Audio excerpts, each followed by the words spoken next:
പ്രണയസാഫല്യം. രചന ആസിയ പൊന്നൂസ്. അവതരണം സാലിം കരുളായി.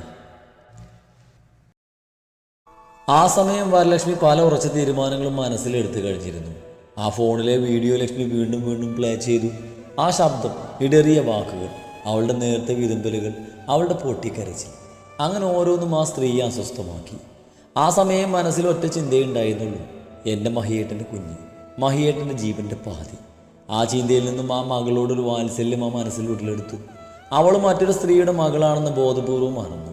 ഇന്ന് മറ്റൊരു ജീവിതത്തിൽ മതിമറന്ന നീരജ എന്ന സ്ത്രീയെ അവർ ഓർക്കാനേ പോയില്ല.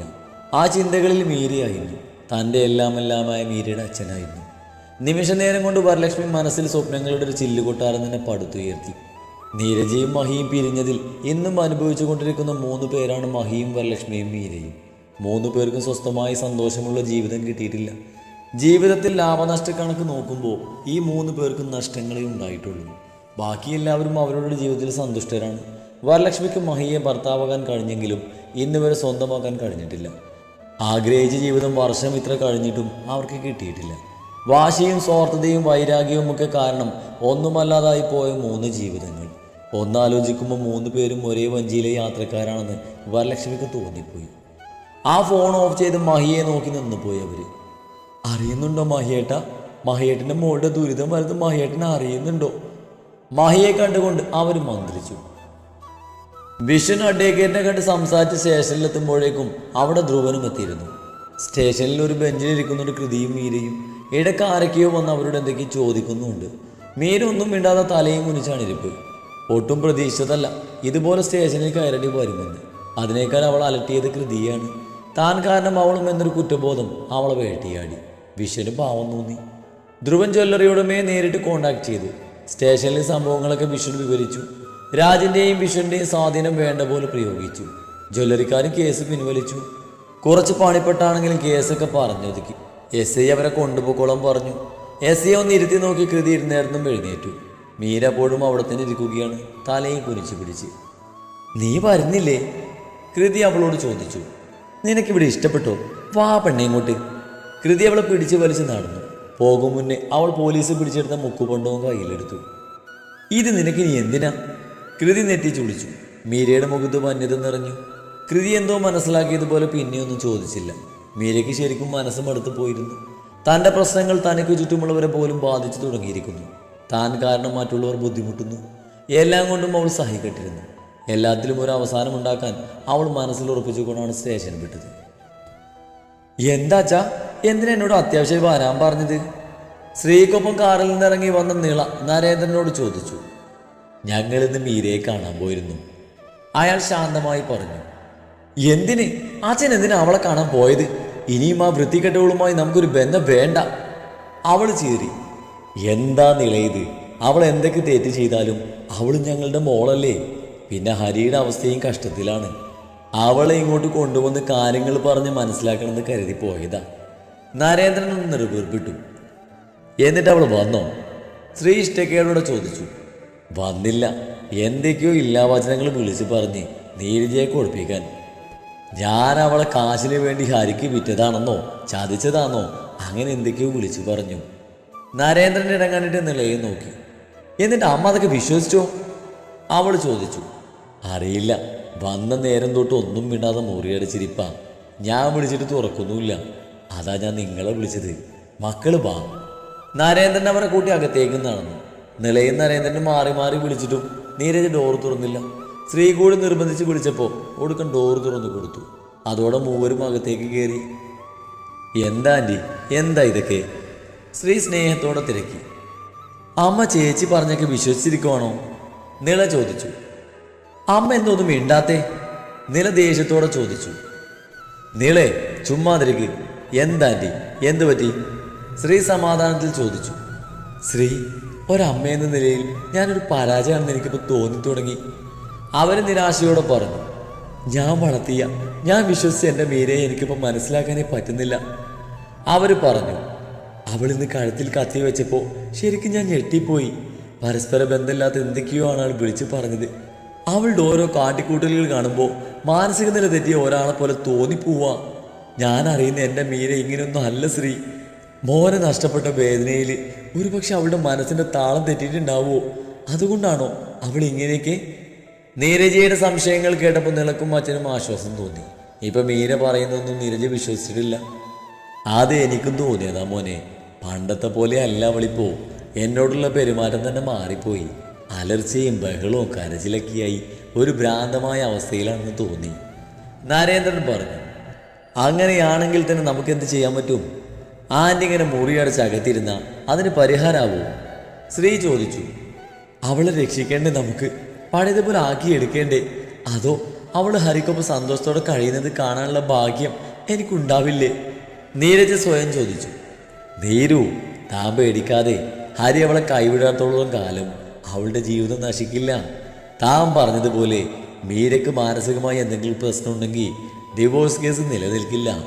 അവളെ സംരക്ഷിക്കാൻ ഹരിക്ക് കഴിയുമെന്ന് ബോധ്യപ്പെട്ടാൽ ചിലപ്പോൾ കോടതി തന്നെ അവളെ ഹരിയോടൊപ്പം അയക്കും. ഹരിക്കെതിരെ മീര കൊടുത്ത കേസിലൊന്നും പിന്നെ ഒരു കാര്യം ഉണ്ടാവില്ല. സമനില നഷ്ടപ്പെട്ട ഒരാളുടെ വാക്കുകൾക്ക് അത്രയൊക്കെ വില കോടതി കൊടുക്കുകയുള്ളൂ. താൻ സമാധാനിക്ക്. നരേന്ദ്രൻ ആശ്വസിപ്പിച്ചു. അന്നേരം തന്നെ കോളിംഗ് ബെല്ല് മുഴങ്ങി. നീരജ മുഖമൊക്കെ തുടച്ച് എഴുന്നേറ്റ് പുറത്തേക്ക് ചെന്നു. പിന്നാലെ ബാക്കിയുള്ളവരും. വാതിൽ തുറന്ന് മീരയെ കണ്ട് എല്ലാവരും ഞെട്ടി. മീരേ? നീരജ അത്ഭുതത്തോടെ വിളിച്ചു. അവൾ കയ്യിൽ കരുതിയ മുക്കുപണ്ടം വാശിയോടെ അവിടേക്ക് മുന്നിലേക്ക് വലിച്ചെറിഞ്ഞു. ആഭരണമൊക്കെ കണ്ട് നരേന്ദ്രൻ നിളയും ഒരുപോലെ ഞെട്ടി. നീരജ അതിലേക്ക് കുറച്ചു നേരം നോക്കി നിന്നു. സ്നേഹത്തോടെ വിവാഹ ദിവസം മകൾക്ക് അണിയിച്ചു കൊടുത്ത ആ ആഭരണങ്ങൾ തിരിച്ചറിയാൻ നീരജയ്ക്ക് അധികം സമയമൊന്നും വേണ്ടി വന്നില്ല. ഇതെന്തിനെ ഇവളിവിടെ കൊണ്ട് വലിച്ചെറിഞ്ഞു എന്ന സംശയം അപ്പോഴും നീരജയിൽ അവശേഷിച്ചു. മീരയെ അവർ സൂക്ഷിച്ചു നോക്കി. അസ്വാഭാവികമായ എന്തെങ്കിലും ഭാവം ആ മുഖത്തുണ്ടോ എന്നവർ നിരീക്ഷിച്ചു. ചുവന്ന കണ്ണുകളുമായി വെറിയോടെ നിൽക്കുന്നവളെ കണ്ട് നീരജയ്ക്ക് ഭയം തോന്നി. തൻ്റെ ഊഹങ്ങളൊക്കെ ശരിയാകുമോ എന്നൊരു ചിന്ത വന്നു. എന്നാൽ നിളക്കും അച്ഛനും ആദ്യം തോന്നി. രണ്ടുപേർക്കും തുല്യമായ ആഭരണങ്ങൾ കൊടുക്കണമെന്നാണ് നീരജ തീരുമാനിച്ചത്. ഒപ്പം നരേന്ദ്രന്റെ പേരിലുള്ള 50 സെന്റ് സ്ഥലം നിളക്കും ഇപ്പൊ താമസിക്കുന്ന നീരജയുടെ ഷെയറായ ഈ വീട് മീരക്കും എഴുതി വെക്കണമെന്ന് നീരജ പറഞ്ഞിരുന്നു. ഓരോ പ്രശ്നങ്ങളിൽപ്പെട്ട് രജിസ്ട്രേഷൻ ഇതുവരെ നടത്താൻ കഴിഞ്ഞിട്ടില്ല. എന്നാൽ രണ്ടുപേർക്കും 40 പവൻ വീതം സ്വർണം നീരജയും നരേന്ദ്രനും കൂടിയാണ് പർച്ചേസ് ചെയ്തത്. നീരജ അറിയാതെ മീരക്കെടുത്ത ആഭരണങ്ങളുടെ അതേ ഡിസൈനിൽ നരേന്ദ്രൻ മുക്കുമണ്ടം പണിയിച്ചു. എന്നിട്ട് മീരയുടെ സ്വർണം നീരജ അറിയാതെ നിലയുടെ പേരിൽ ബാങ്ക് ലോക്കറിലേക്ക് മാറ്റി. നീരജയുടെ വീട്ടുകാരും ബന്ധുക്കളും മീരയ്ക്ക് വേണ്ടി നൽകിയ സമ്മാന തുകയും ഹാരിയുടെ കയ്യിൽ നിന്നും വാങ്ങിയെടുത്ത പണവും അയാൾ നിലയുടെ പേരിൽ നിക്ഷേപിച്ചിരിക്കുകയാണ്. നിലയോടുള്ള സ്നേഹം മാത്രമല്ല, നീരജ അതേപ്പറ്റി ഒരു വിധേനയും അറിയാതിരിക്കാൻ കൂടിയാണ് എല്ലാം നിലയുടെ പേരിൽ ഡെപ്പോസിറ്റ് ചെയ്തത്. മീര അത് വിൽക്കാൻ ശ്രമിക്കുമെന്നോ ഇത്ര പെട്ടെന്ന് ഇത് വെളിച്ചത്ത് വരുമെന്നോ നരേന്ദ്രനും മകളും കരുതിയതല്ല. അതുകൊണ്ട് തന്നെ പ്രതീക്ഷിക്കാതെ ഉണ്ടായ ആ സംഭവത്തിൽ അച്ഛനും മോളും പതറിപ്പോയി. മീരെ! നീരജ പതിഞ്ഞ സ്വരത്തിൽ വിളിച്ചു. മീര തന്നെയാ, മരിച്ചിട്ടില്ല. അവൾ എടുത്തടിച്ചതുപോലെ പറഞ്ഞു. എന്താടി, എന്താ ഇതൊക്കെ? അവൾ വലിച്ചേർന്ന ആഭരണം നോക്കി നീരജ ചോദിച്ചു. എന്താന്ന് മനസ്സിലായില്ലേ? എന്റെ വിവാഹത്തിന് എനിക്ക് എൻ്റെ അമ്മയും രണ്ടാനച്ഛനും കൂടി തന്ന വിവാഹ സമ്മാനം. എന്താ ഇത്ര പെട്ടെന്ന് മറന്നുപോയോ? അവളുടെ സ്വരം മുറുകി. നരേന്ദ്രൻ നിന്ന് വിയർത്തു. നിങ്ങളോട് ഞാൻ ആവശ്യപ്പെട്ടു എനിക്ക് സ്ത്രീധനമായിട്ട് പൊന്നും പണവും ഒക്കെ വേണമെന്ന്? നിങ്ങളോട് ഞാൻ പറഞ്ഞോ? അവളുടെ ശബ്ദം ഉയർന്നു. നീരജയ്ക്ക് ഒന്നും മനസ്സിലായില്ല. നീരു, നീ അവളെ അകത്തേക്ക് വിളിക്ക്. അവളുടെ മാനസിക നില ഇപ്പം അത്ര നല്ലതല്ല. നരേന്ദ്രൻ പറഞ്ഞു. എൻ്റെ മാനസിക നിലയ്ക്ക് ഒരു കുഴപ്പമില്ല. അവൾ ദേഷിച്ചു. നാണമില്ലേ നിനക്കിങ്ങനെ ഭ്രാന്ത് കാണിക്കാൻ? അതും സ്വന്തം കൂടപ്പറപ്പിന്റെ ഭർത്താവിനെ തട്ടിയെടുക്കാൻ? നിള തിരിച്ച് ദേഷ്യപ്പെട്ടു. ഇനി എന്ത് കാണിച്ചാലും മരിക്കുമെന്ന് പറഞ്ഞാൽ പോലും നിന്റെ ആഗ്രഹമൊന്നും നടക്കാൻ പോകുന്നില്ല. ശ്രീയും പറഞ്ഞു.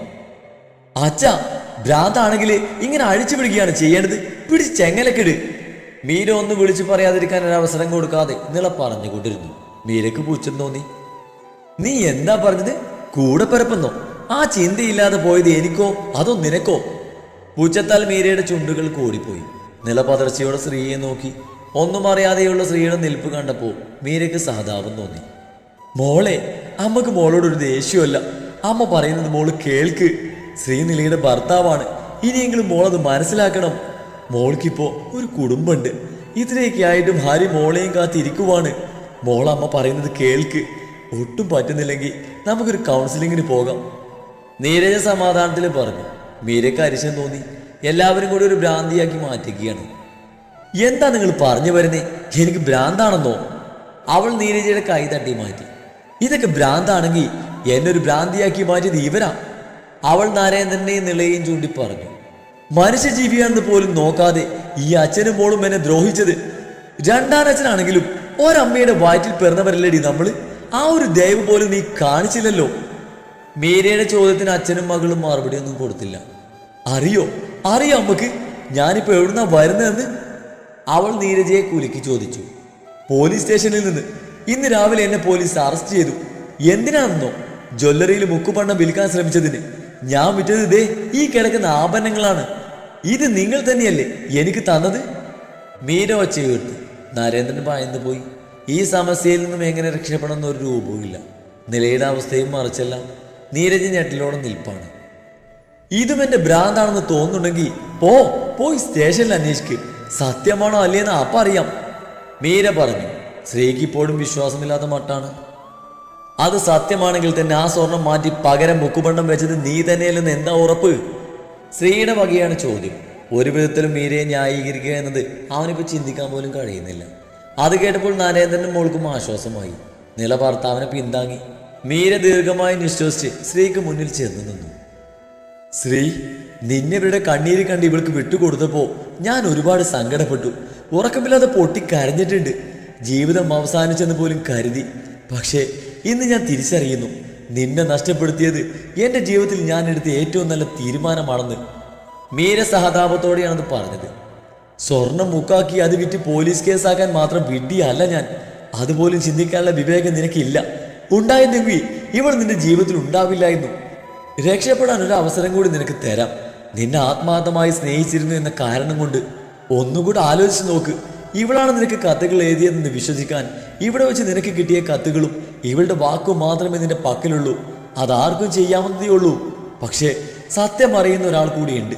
രാജങ്ങള് കാൽച്ചുവട്ടിലെ മണ്ണൊലിച്ച് പോകും മുമ്പ് ഒരിക്കൽ കൂടി അന്വേഷിച്ച് ഉറപ്പിക്ക്. മീരയുടെ നാവിൽ നിന്ന് രാജസാറിന്റെ പേര് കേട്ട് സ്ത്രീ ഞെട്ടാതിരുന്നില്ല. അമ്മേ, എന്തൊക്കെ ഭ്രാന്ത ഈ വിളിച്ചു പറയുന്നേ? എവിടെയെങ്കിലും കൊണ്ടുപോയി പൂട്ടിയിടിതിനെ. നിളക്ക് ദേഷ്യവും ടെൻഷനും ഒരുപോലെ വന്നു. നിളയുടെ താളത്തിന് നിന്ന് തരാൻ ഇനി എന്നെ പ്രതീക്ഷിക്കണ്ട. പൂട്ടിയിടുന്നതും ചെങ്ങലക്കിടുന്നതൊക്കെ നിങ്ങൾ തമ്മിലായിക്കോ, ഇനി എന്നോട് വേണ്ട. അതും പറഞ്ഞ് മീര പുറത്തേക്ക് നടന്നു. നീരജ് അവളുടെ കയ്യിൽ പിടിച്ചു വെച്ചു. നിന്നെ ഞാൻ എങ്ങോട്ടും വിടില്ല മീര. ഈ അവസ്ഥയിൽ നീ ഇവിടുന്ന് എങ്ങും പോവില്ല, നീരജ് ശാഠ്യത്തോടെ പറഞ്ഞു.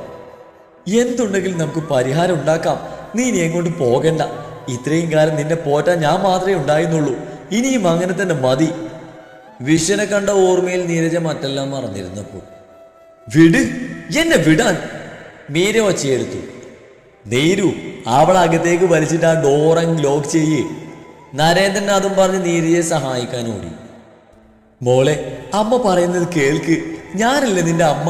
നിന്നെ പ്രസവിച്ചതും വളർത്തിയതൊക്കെ ഞാനല്ലേ. ഞാൻ മതി നിന്റെ കാര്യങ്ങൾ തീരുമാനിക്കാൻ. എന്തെങ്കിലും ഉണ്ടെങ്കിൽ നമുക്ക് പറഞ്ഞു തീർക്കാം മീരെ, നീരജ പറഞ്ഞുകൊണ്ടിരുന്നു. അതിനൊത്ത് മീര കുതറിക്കൊണ്ടിരുന്നു. നീ അവൾ അകത്തേക്ക് കൊണ്ടുപോക്കോ. പുറത്ത് കിടന്ന കാറ് കണ്ട് അവിടേക്കൊന്ന് എത്തി നോക്കി നരേന്ദ്രൻ മീരയെ ബലമായി അകത്തേക്ക് വലിച്ചു കയറ്റി. നില നീരജയെ സഹായിച്ചു. നീരജ് അന്നേരം മറ്റൊന്നുമല്ല ചിന്തിച്ചത്. മഹിയുടെ കൈകളിൽ ഒരിക്കലും തൻ്റെ മകൾ എത്തിപ്പെടരുതെന്ന വാശിയായിരുന്നപ്പോൾ നരേന്ദ്രൻ മീരയെ അകത്തേക്ക് വലിച്ചിട്ട് ഡോറ് വലിച്ചടച്ചു. ലോക്ക് ചെയ്യാൻ നേരം പുറത്തുനിന്ന് ആരോ അത് തള്ളി തുറക്കാൻ ശ്രമിച്ചു. പ്രതീക്ഷിക്കാതിരുന്നത് കൊണ്ട് തന്നെ ലോക്ക് വീഴും മുന്നേ നരേന്ദ്രൻ തെറിച്ചു പോയി. ഡോറ് രണ്ടായി തുറന്നു വന്നു. സ്ത്രീ ഒന്നിലും ഇടപെടാതെ പകച്ചു നിൽപ്പുണ്ട്. വാതിലിക്കലി ദേഷ്യത്തിൽ ധ്രുവൻ നിൽപ്പുണ്ട്. അവൻ്റെ പിന്നിൽ കൃതിയും. അവൾ ഒറ്റയ്ക്ക് വരാൻ നിന്നപ്പോൾ സമ്മതിക്കാതെ ഒപ്പം കൂടിയതാണ് അവന്. ഇനിയും അവരെ തൻ്റെ പ്രശ്നങ്ങളിലേക്ക് വലിച്ചഴിക്കാൻ അവൾ ആഗ്രഹിച്ചിരുന്നില്ല. എങ്കിലും രാജിൻ്റെയും വിഷൻ്റെയും വാക്ക് മാനിച്ച് അവൾ അവരൊപ്പം കൂട്ടി. അവൾ കൂട്ടിയില്ലെങ്കിലും അവർ വരുമായിരുന്നെന്ന് അവൾക്കറിയാം. അവരെ അവിടെ പുറത്തു നിൽക്കാൻ ചട്ടം കെട്ടിയാണ് അവൾ അകത്തേക്ക് പോയത്. കയ്യെത്തും ദൂരത്തുണ്ടല്ലോ എന്ന സമാധാനത്തിൽ അവരും സമ്മതിച്ചു. കൃതി കാറിന് പുറത്തും ധ്രുവ് കാറിന് അകത്തുമായിരുന്നു. പൂർണ്ണമായും മീരയെ കാണാൻ കഴിഞ്ഞില്ലെങ്കിലും അവളുടെ ഒച്ച അവൾക്ക് കേൾക്കാമായിരുന്നു.